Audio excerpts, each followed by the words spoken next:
Okay, everyone, this is part two of the homework lecture, so we'll just start off where we left.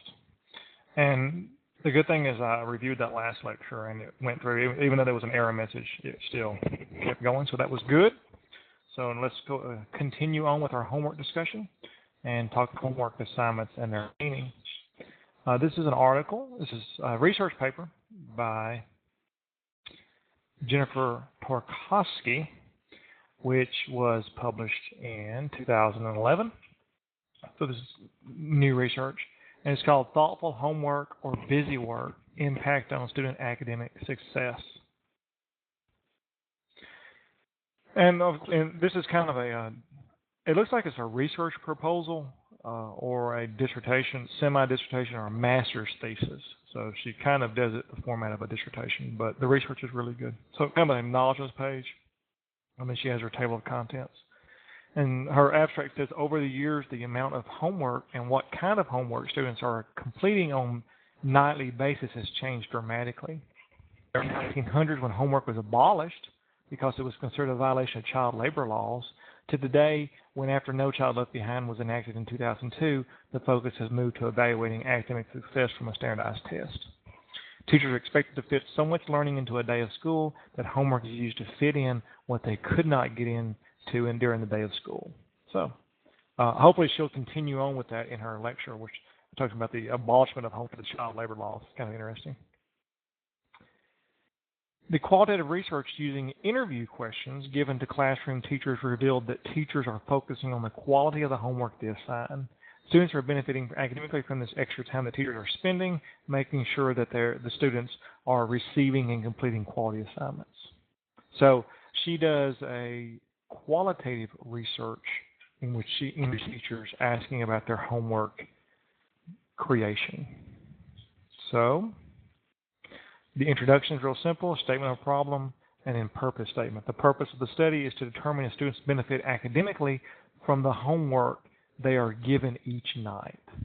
It is to better understand the teacher's thought process behind how much and what kind of assignments that they put on the student. So a research project that is designed as an interview procedure which will get us into the mind setting of the teachers.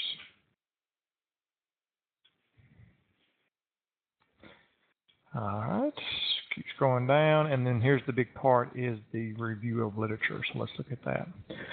So this will kind of give us, because I like history, this will kind of give us a background of homework. Homework has often been the subject of controversy over the years. Homework has aroused strong passions, pro and con, in the last 100 years. Homework has gone through many changes over time. Starting in the early 1900s, homework was outlawed because it was considered child labor. Doctors even tried to abolish it, saying that children needed to be outside and get at least 5 of sunshine each day. I didn't know that. Many things changed for education in the 50s, including the amount of homework. With the space race came a higher level of competitiveness among nations, which meant kids were assigned to more homework. This, of course, ties into everyone knows, which is the launch of Sputnik. The launch of Sputnik, seen by the Russians and has been viewed throughout history as a major wake-up call for America. The Americans realized that we were behind the Russians when it came to some areas. After World War II, we definitely felt that we were number one because we invented the atomic bomb. We won World War II. We invented the atomic bomb. We were the first to create the thermonuclear weapons. The Russians were the second to create the thermonuclear weapon. We were the first in a lot of things. And then with the launch of Sputnik, we see that we realize that we are not the first anymore. The Russians were the first. Of course, we would find out later, after the Iron Curtain fell, that the Russians had propped up a lot of things. And so while we were still technically number one in economic development, consumerism, capitalism, that the Russians were robbing Peter to save Paul. They were taking money from certain areas and giving it to the space industry. But we didn't know that at the time. And after the launch of Sputnik, it really scared us. And one reason, one effect that it had on our public schools was the invention of more and more homework assignments. In the 60s and 70s, parents were once again fighting for their child's right to enjoy their time outside and away from school. And during this time, the amount of homework that was assigned decreased significantly. So if you look at the history of homework, during the early century, there was some rebellion against it, and people tried to outlaw it, so it kind of slacks down. During the 50s and the space race, we see the homework increases, and during the end of the 60s and the 70s, homework begins. People start rebelling against it again. By the 80s, people were looking for someone to blame for the nation's weakening economy, because remember, from the 80s, we were afraid that the Japanese were going to take over the world. I remember that to this day. That was the big fear that we had, that the Japanese economy was going so well that they were going to buy everything, and everything would be Japanese owned. We started seeing the cars coming in, and everybody started saying, buy American, but it was definitely a worrying time about our consumerism. In 1983, of course, the famous report, A Nation at Risk, was published, stating that poor education was the root of our economic problems. Now, of course, if you remember from my lectures, that this is a report that Reagan did not like. Because the only answer for a nation at risk was an increase of federal involvement, and Reagan did not want that. And he did not want to make a discussion about it, but had to, because the political winds were changing and the governors' associations were all meeting and talking about the risk. So Reagan did say that this was a good report and we need to continue reports, but he kind of walks away from it. But the seeds had already been done.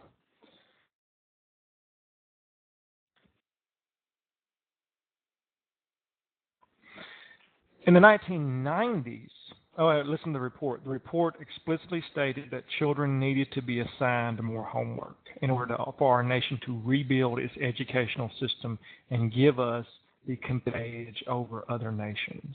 So, looking at our history again, Sputnik, the space race increases homework. The 70s, people start rebelling against it. The 80s, a nation at risk comes in and says we need more homework, so you see kind of a flow there. In the 1990s, the amount of homework kept increasing, and now at the highest level it has ever been. In 2002, when No Child Left Behind was put into action, the focus on the education system turned to making sure students did well on the end-of-the-year standardized test. The assumption is that the more homework a student is assigned and completes will lead to better test scores. An important part of this assumption is that the student is not only being assigned more homework, but also that the student is completing the given homework. This assumption has led to our current state of thinking that the more homework, the better. Students are more overwhelmed with homework than they have ever been in the history of homework. So, I think that her making that statement, students are more overwhelmed with homework than they've ever been, would definitely have a little bit of, she needs stronger facts on this. But as you see, that there has not been much reports or studies on the amount of homework, but we're going to see that in a minute. Review of the previous literature, purpose of homework. Cooper and Gersten. So what is the purpose of homework? Cooper and Gersten created the Teacher's Guide for Parents with tips for helping children with homework for the Department of Education. It states that homework has multiple purposes. The purpose that this document lists are practice, preparation, extension, and integration. And then she talks about what is the purpose of education. We should not only focus on the short-term goals of grades and test scores, but look into the future of preparing the students, secondary school and beyond, by paying as much attention to the development of skills that help children take initiative in their learning and maintain or regain their motivation when it wanes. Cornell and Zhu focused on homework as the job of childhood. They found that by looking at homework as the job of the child, cast a new light on the potential of homework to help develop a work ethic and important job management skills that are highly valued in the workplace. Work ethic. If you do your homework, then you'll have good ethics when you finally get a job. They found that when the experience of homework was positive, it has the potential to further the student's school advancement. That's right. We saw that in other research, that the more homework you do, especially at the high school level, and it's a positive experience, then you're going to do better in school. By comparing homework to a job, they found that children as well as adult workers must manage their time, space, attention, and motivation choices. Both children and adults must cope with common difficulties such as distraction, confusion, disinterest, and fatigue.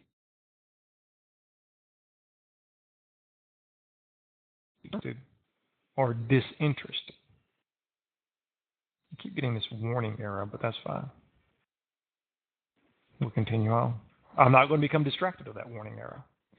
In order to maximize the benefits, educators need to be aware of several issues that are when homework is seen as a job, including the nature of homework assignments, the quality of parental supervision, and the need for effective collaboration between readers and parents.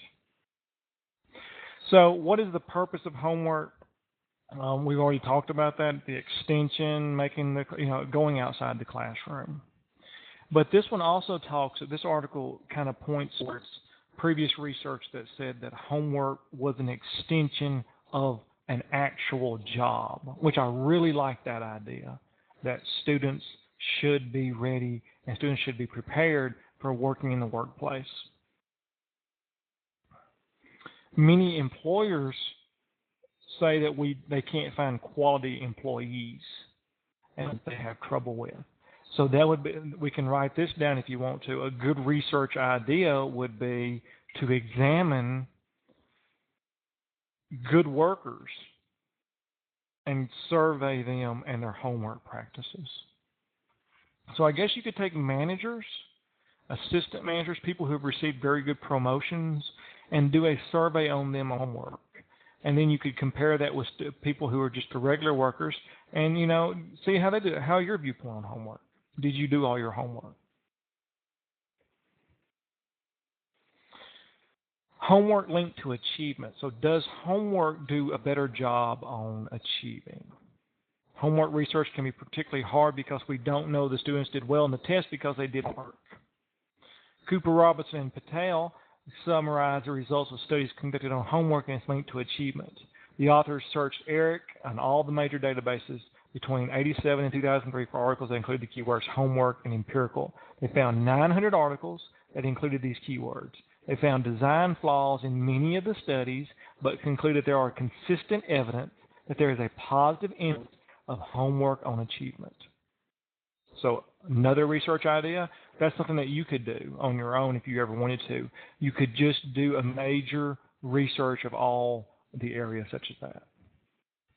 The authors found that there was a strong correlation in grades 7 through 12 than in K through 6 when students rather than parents reported time spent on homework. So these authors concluded that high school saw a greater effect with homework. The authors also found that the amount of time spent on homework positively correlated with achievement. There you go. So correlation means, in case you haven't taken a statistics class yet, correlation means when one goes up, what does the other one do? What relationship? Now, it doesn't mean cause and effect. But when you look at correlation and there's a positive correlation, that means when one goes up, the other goes up, or when one goes down, the other goes down. That's what positive correlation means. So if I drive a lot and I get sleepy, the more I drive, the sleepier I get. That's a positive correlation. So a negative correlation would be the more I drive and academic grades. So the more I drive, the more I am and how well I do in school. My grades go down, my driving goes up. So it'd be a negative correlation.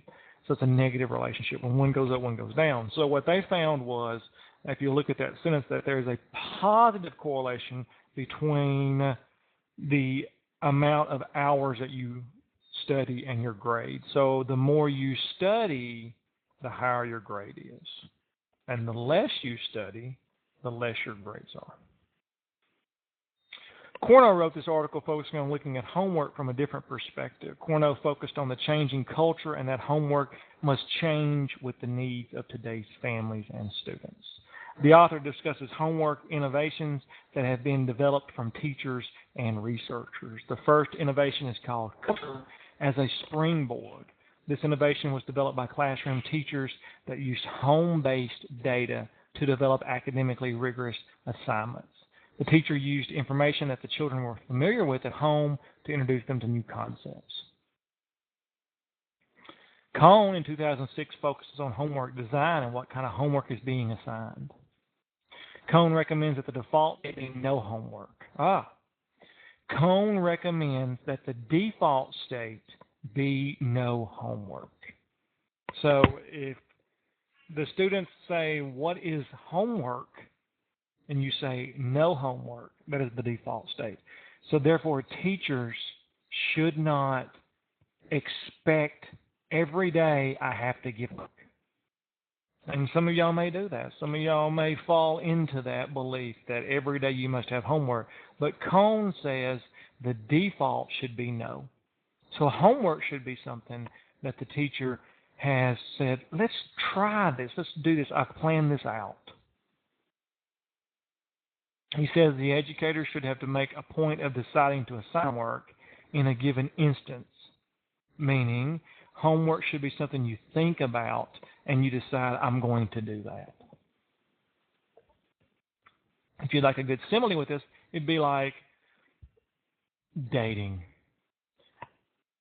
When you're dating someone, the default is not dating. The default is at home. So dating should be something you plan and you think out. So one Saturday you say, would you like to go out with me? And they say yes. So that would be something new. And many couples get into an argument over that every now and then, whenever your husband or your wife looks at you and says, you never ask me anymore. And the reason is they've got into the default as always being the same. So it should be something new. Interesting. Cohn states that teachers should have to show the advantages of completing assignments. So you should say, why is the homework necessary? His suggestions for homework are activities naturally suited for the home, family activities that we normally think of as homework, and reading. He also suggests that teachers should only assign homework that they have designed, understand, and that one assignment does not fit all, and bring parents into the homework process. Making the assignment more tailored for each student's learning style. So homework should be personable. Let me pronounce this name. Benvenuti, 2011, interviewed Harris Cooper, a professor at Duke, about homework. Cooper discusses the results of a study that reveals that when students reach a choice of homework options, the students reported higher intrinsic motivation to do homework, felt more competent in completing the assignment, completed more homework, had higher homework grade averages, and performed better on tests. Have you thought about that? Giving the students a choice over their assignment. You choose which one you want to do.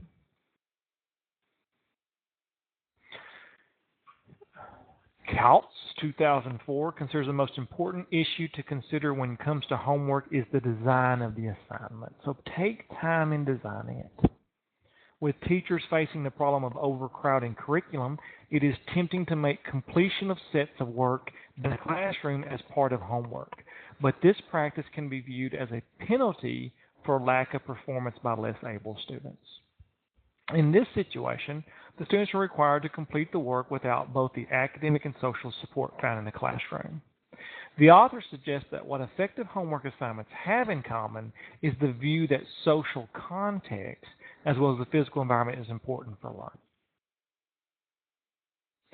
Teachers should view homework as formative assessments to check for understanding before practice is designed.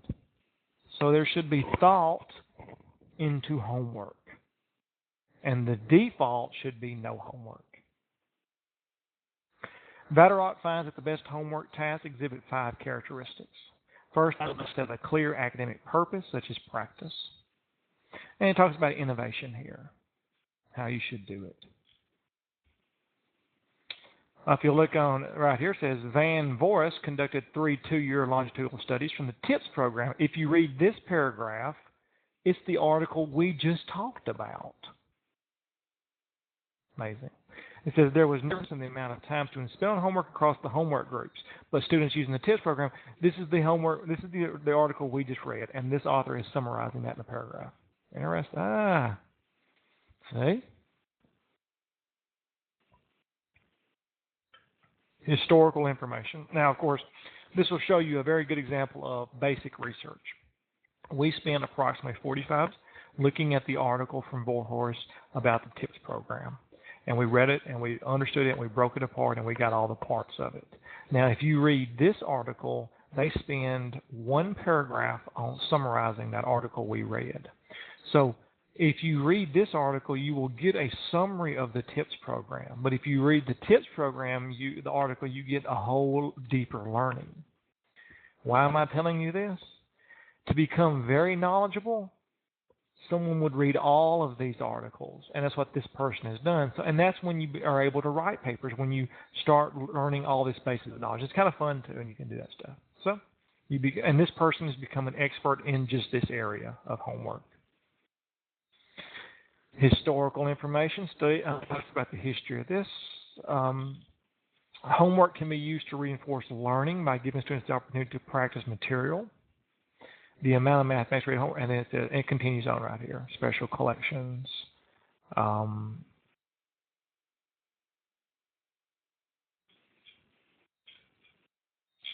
And here's our sample. I'll make sure I get all this right. And they continue on, ethical standards and Chapter 3 method.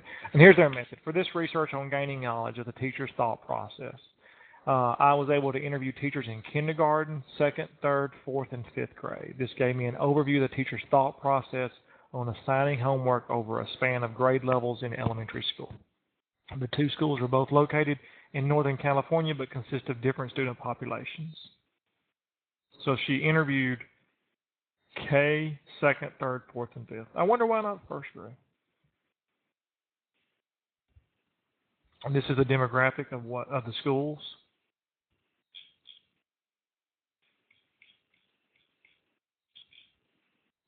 Each of the teachers that I interviewed gave my permission to use the information that I obtained. There are teachers at schools that I work with regularly through substitute work. I've been doing this for the past year. Data gathering strategies. I took notes during the interview as well as using a tape recorder during the interview. During each interview, I used a check sheet to keep track of recurring themes to organize the information I was obtaining. So this is a basic interview process.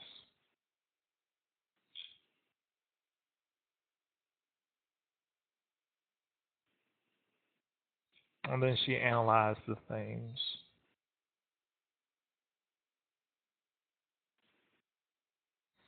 Teachers have here's our summary of findings. Teachers have an incredible amount of work to complete on a daily basis in the classroom, and assigning homework is just one part of the job.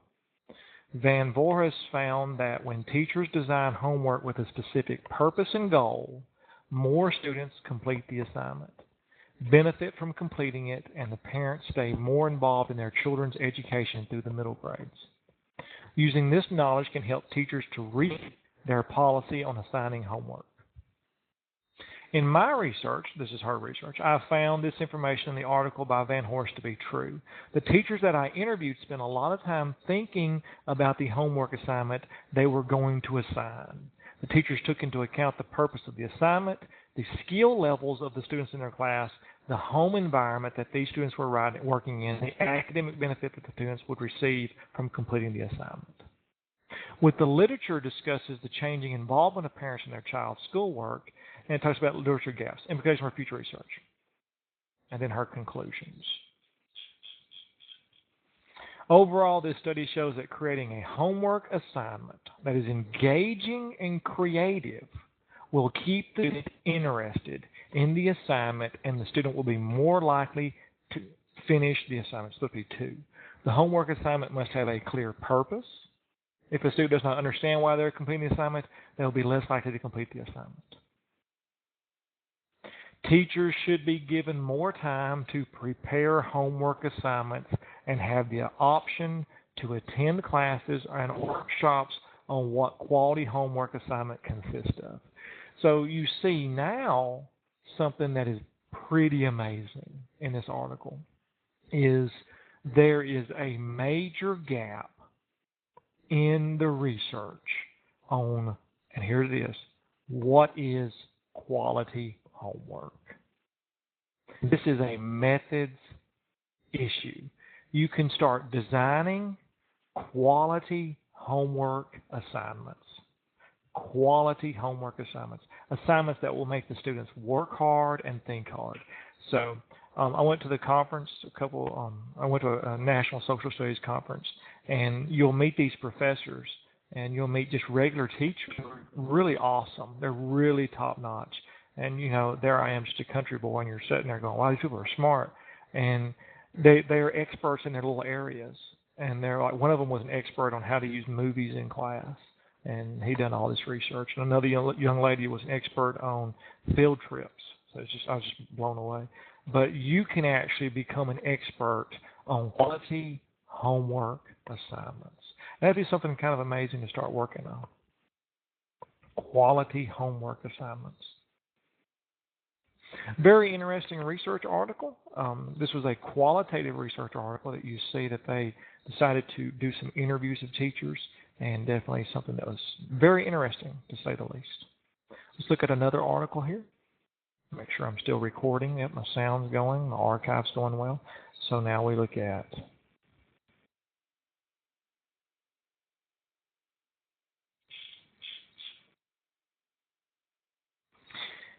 the impact of homework and homework preferences, 2009 from Schuster.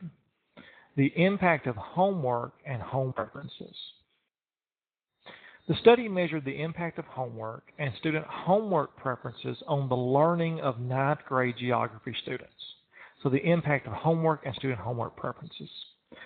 Surveys determine the students' perceived gaps between preferred homework conditions and actual homework conditions. These gaps were then compared to quiz averages and homework completion rates. They showed that quiz averages remained similar whether students were assigned homework or not, and that gaps between actual and preferred homework conditions had minimal and inconsistent effects on quiz scores. So when you read this, you think, man, there's no findings here. But this is a really big finding right here, that data show that quiz averages remained similar when students were assigned homework or not. Ooh. The impact of homework and homework preferences in 9th grade geography. And they do the review of lit, and they talk about achievement. No big deal. We don't have to go through this again. They talk about, the next one will be,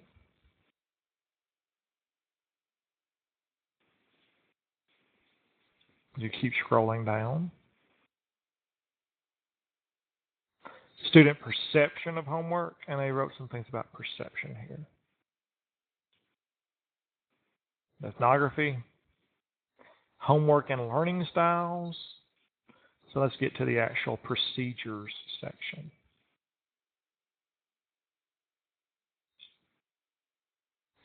The purpose of this study was to measure outside of school whether or not students were able to complete homework in their preferred homework style by comparing students' actual motivation and preferences to students' preferred motivation and preferences. The study compared the achievement of students who did homework according to their preference, who students are able according to their other preference. And they collected data by questionnaires. In terms of homework preferences and achievement, this and other studies show that a wider gap between students' preferred homework conditions and actual homework conditions resulted in lower achievement measures. All right. Research questions. What was the impact of quiz scores from assigning homework as opposed to not assigning homework? And research question 2, how did the gap between students' preferred homework conditions and actual homework conditions impact the students' rate? Participants in the study were ninth grade geography students from a Midwestern suburban public high school. The study required measuring the impact of homework and homework preferences on two groups of students taking the same course. Therefore, 21 students were selected from two separate sections of the same geography course.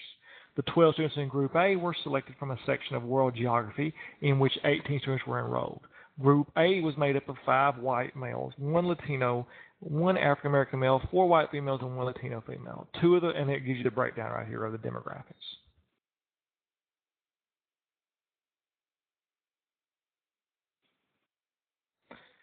This lasted for 18 weeks, from the start of the high school's second semester in grades 2009 until the end of the semester in June 2009. At the beginning of the study, I collected archival data in the form of first semester quiz scores from groups A and B.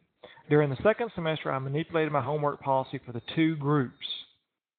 For the first 9 weeks of the second semester, I assigned no homework to Group A, while I assigned homework to Group B. During this period, the special education staff and I treated both groups the same way as much as possible during instructional time and during the school day.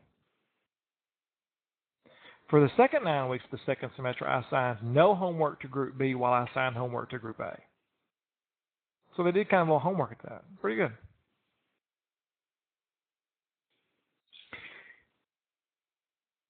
In order to measure the impact on assigning homework versus assigning no homework, I relied on chapter quiz scores. For the first 9 weeks of the study, I compared the... So what he really did was he took two groups of students, A and B, and he gave one group no homework and one group homework. And then he switched over. Very interesting. Now let's look how he measured homework preferences. The impact of I mentioned the homework preferences survey. He has a survey to participants in both groups A and B, a survey that I created based on the homework preferences questionnaire, and so he actually created his own survey. The survey determined student preferences on several homework conditions, including when and where the participants prefer to do homework. So he did his own survey. Results. Table A displays the mean quiz scores for Group A and B for both prior to the study, where both groups had homework, and for during the study when the homework policy was maintained. So let's look at this. Group A, the average was 78. Don't worry about standard deviation. That's actually good.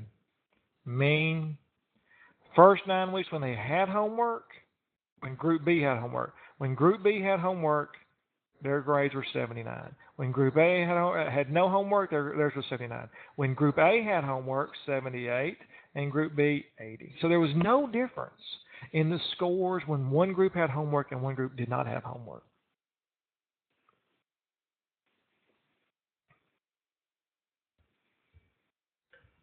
Of course, you see an issue with this, and the issue is the material changes over the weeks.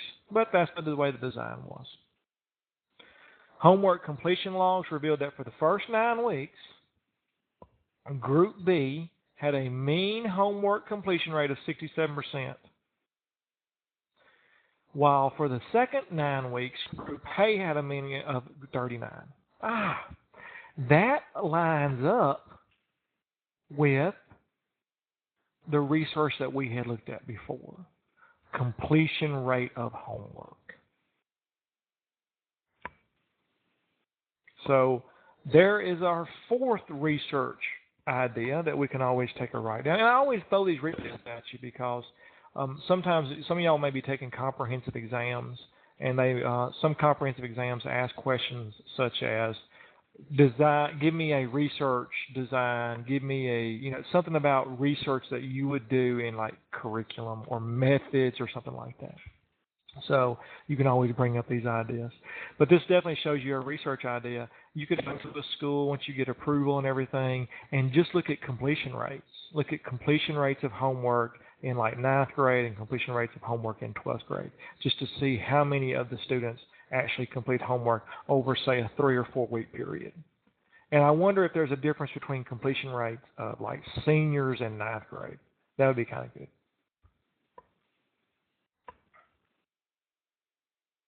During the first 9 weeks, now looking at this study here, this is where he kind of goes out on a limb, which is kind of cool, is he does a homework preference sheet to see the students like, where would you want to do homework, and where do you end up actually doing homework? And he looked at that. His results found that for all 29% of the study, all correlation between coefficients between homework completion and the average gap between actual and preferred homework was, so there was no difference in that between where you want to do homework and where you actually do homework. So he saw there was no difference between that. During the first 9 weeks of the study, mean quiz scores and mean gaps between, actual preferred homework conditions for Group B yielded a correlation between. So instead of having to look at all these correlation coefficients, what we're seeing when you look at all this is there was really no major difference between where a student wanted to do homework and where they ended up doing homework, their preferred homework condition, what kind of condition they wanted, and there was no difference between homework completion rates. I believe that the data presented in the study revealed an inconclusive relationship between homework and quiz scores, homework preferences and homework completion, and homework preferences and quiz scores. First of all, not only did quiz averages remain the same between both groups regardless of homework status, they remained the same throughout the duration of the study. During the second, now homework versus no homework.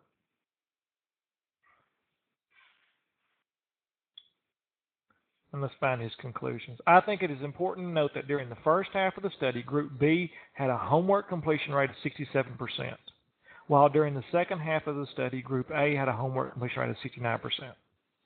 Now, there's something very interesting about this article. Let's go ahead and put our researcher hat on and really go ahead and tear this homework assignment part up. He has found that there is no difference between the amount of homework that someone has or the presence of homework and the fact that they either do well on the test or not. But other researchers have found that homework does increase.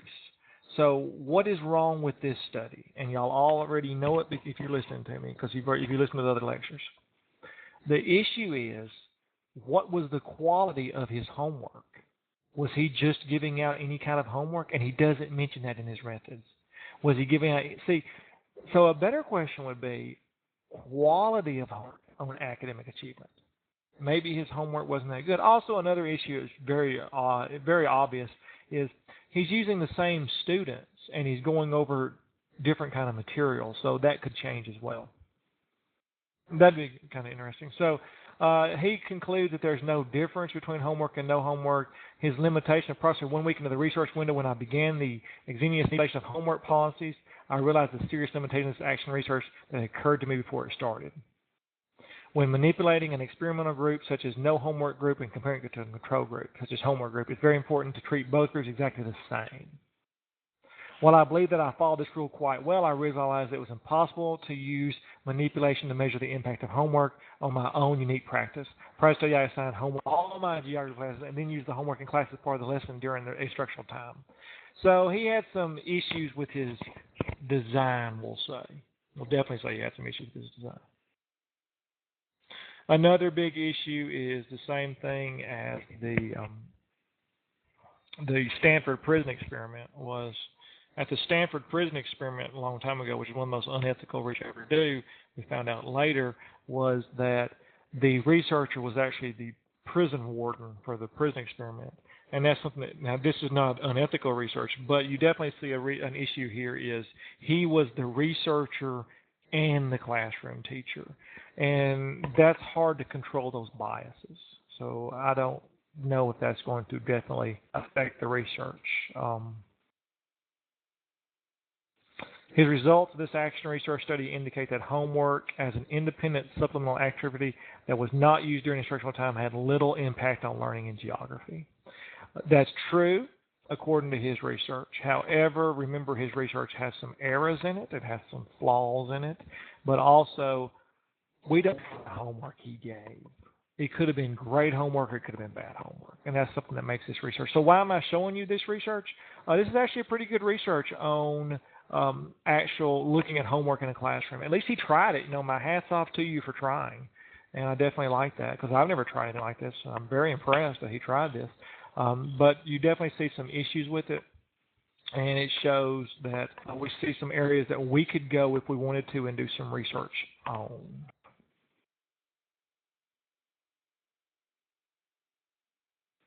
I'll put this article up as well, the use of homework assignments in physical education. However, if we were in class, I would show you a video. So I am going to show you a video at this time. I can show you a video this way. It's pretty easy, but it causes a lot of lag. And I've had students who tell me they've had trouble with this. So I'm going to put on the course content page a YouTube link to the video that I wanted to show you. And you can go ahead and show that, look at that if you want to. So that'll conclude our homework lectures. There may be a homework assignment pop up in a minute about it, because I want to make sure I have a good homework assignment up, and that'll be on there too. So right now, you should for this week you should listen to homework lecture 1, which you've already listened to if you're here. Homework lecture 2. Go to the course content page and look at the video from YouTube, and that'll conclude the lecture series. It'll be well over 2 hours total for everything. And then look for a homework recording in the with the lectures that'll describe the homework assignment I want you to do, instead of having to do instead of doing a word. I'll just explain it to you. So real simple to do, real easy to do, and I thank you.